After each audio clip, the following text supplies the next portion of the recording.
కుల వివక్ష, అవమానం, వేధింపులు తట్టుకోలేక ఒక సీనియర్ ఐపీఎస్ అధికారి, అడిషనల్ డీజీపీ ర్యాంక్ ఉన్నటువంటి పూరన్ కుమార్ హర్యానాలో పనిచేస్తూ ఆత్మహత్య చేసుకొని చనిపోవడం ఈ దేశంలో ప్రతి పౌరుడు కూడా సిగ్గుతో తలదించుకోవాల్సిన సంఘటన. ద్వేషాన్ని, కుల ద్వేషాన్ని, మత ద్వేషాన్ని, మనిషిని ఏ రకంగా ద్వేషించే వాళ్ళైనా అద్దం దగ్గర నిలబడి వాళ్ళ మొహాన వాళ్ళే గాండ్రించి ఉమ్మేసుకొని సిగ్గుతో తలదించుకొని మా బతుకులు జడ, ఎందుకురా బాబు విషయాన్ని నింపుకొని హేట్రెడ్ నింపుకొని బతుకుతున్నామని చెప్పి వాళ్ళకు మనుషులైతే ఆ కడుపుకు అన్నం తింటే రవ్వంతైనా వాళ్ళు రియలైజ్ కావాల్సినటువంటి దారుణమైన సంఘటన.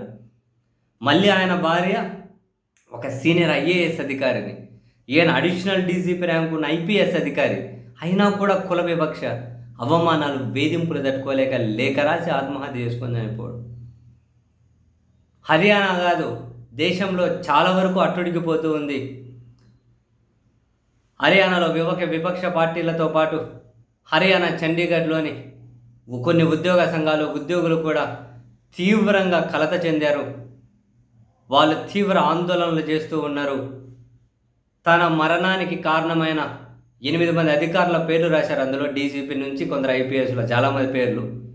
వాళ్ళందరి మీద చర్యలు తీసుకునేంతవరకు, మరీ ముఖ్యంగా హర్యానా డీజీపీ మీద చర్యలు తీసుకునేంతవరకు పూరన్ కుమార్ శవానికి పంచనామా నిర్వహించడానికి, తదుపరి కార్యకలాపాలు చేయడానికి కూడా మేము అంగీకరించము అని చెప్పి వాళ్ళ భార్య అయినటువంటి సీనియర్ ఐఏఎస్ అధికారినితో పాటు వాళ్ళ కుటుంబ సభ్యులు తెగేసి చెబుతూ ఉన్నారు. రాయబారానికి కేంద్ర మంత్రులు వెళ్ళినా కూడా వినట్లేదు, చర్యలు తీసుకోవాల్సిందే అని. ఇక్కడితో ఆగలే.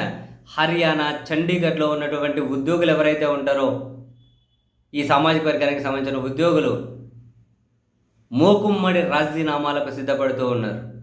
ఒక సీనియర్ ఐపీఎస్ అధికారి ఇంత దారుణ కుల వివక్ష ఎదుర్కొని ఆత్మహత్య చేసుకుంటే, ఆయన ఆత్మహత్య లేఖలో రాసిన అధికారుల మీద కూడా చర్యలు తీసుకోకపోతే ఈ సిస్టమ్ ఎందుకు? అంత పెద్ద అధికారికి అట్లయితే మా బతుకులేంది అని చెప్పి మూకుమ్మడిగా ఉద్యోగులు రాజీనామాలు చేయడానికి సిద్ధపడుతూ ఉన్నారు. 6 రోజుల నుంచి ఇదే ప్రతిష్టంభన నెలకొని ఉంది. వాస్తవానికి 8 మంది ఐపీఎస్ అధికారుల పేర్లు రాస్తే ఆత్మహత్య లేఖలో కేవలం రోహతక్ ఎస్పీ నరేంద్ర బిజార్నియాను మాత్రం బదిలీ చేసిందంట ప్రభుత్వం. జస్ట్ బదిలీ. డీజీపీ శత్రుజిత్ కపూర్ నుంచి డీజీపీ శత్రుజిత్ కపూర్ అట 8 మంది సీనియర్ ఐపీఎస్ అధికారుల పేర్లు రాశారు. ఒక ఐపీఎస్ మీదేమో జస్ట్ బదిలీ వేటేశారట. ఇంకా ఫుల్ ప్రతిష్టంభన జరిగేసరికి డీజీపీ కపూరు, ఎస్పీ నరేంద్ర బిజార్నియా పేర్లను ఎఫ్ఐఆర్లు అయితే చేర్చారట. అయినా కూడా కుదరదు. శవ పరీక్ష అనంతరం అంత్యక్రియలు నిర్వహించడానికి మేము అంగీకరించమని వాళ్ళ భార్య సీనియర్ ఐఏఎస్ కూడా వినడం లేదు. కేంద్ర మంత్రులు వెళ్ళి కలిశారు.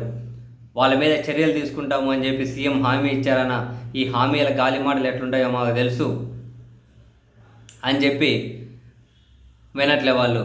ఈరోజు రాహుల్ గాంధీ గారు కూడా అక్కడికి వెళ్తూ ఉన్నారు. పూరన్ కుమార్ మృతదేహానికి నివాళి అర్పించి వాళ్ళ కుటుంబ సభ్యులతో మాట్లాడబోతూ ఉన్నారు. అంతే, ముక్కుబడికి రాజీనామాలు చేసి పడేయాలి. చైతన్యం ఉండాలి. కనీసం ఉద్యోగులు ఆందోళన చేస్తున్నారు. మనలాంటి వాళ్ళ దగ్గర అయితే బానిసల్లాగా పడి ఉండేవాళ్ళేమో. సిగ్గు శరం ఉండదు. ఒక మనిషిని అవమానిస్తారా కులం పేరుతో? ఒక మనిషి మీద హేట్రేట్ నింపుతారా? ఈ సోకాల్డ్ అప్పర్ కాస్ట్ వాళ్ళు, ఈ ఎదవలు ఎక్కడి నుంచి వచ్చారు? అందరూ మామూలు మనిషి అన్నం తింటే ఎదవలు ఏమైనా ఇంకేమైనా తింటారా? మలమూత్రాలు ఏమైనా తినరు కదా. బల్బు దిగాలంటే అణిచి పడదొబ్బాలి ఎదవలకి, కానీ చైతన్యం ఉండదు కింది స్థాయి వర్గాలు. అదొక బాధ. ఇంత అహం ఎందుకు?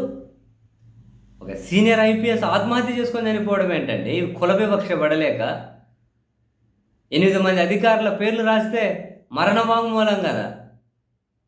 వాళ్ళు పెద్ద తుడుంకాళ్ళు తోపులు. మరి కులం ఉందనే నా నా నా నా పుటగోసులోడిది.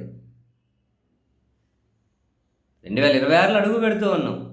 పొంగ హేట్రెడ్, కొన్ని పార్టీలు, కొందరు పాలకులు, కొన్ని పత్రికలు, టీవీ ఛానళ్ళు.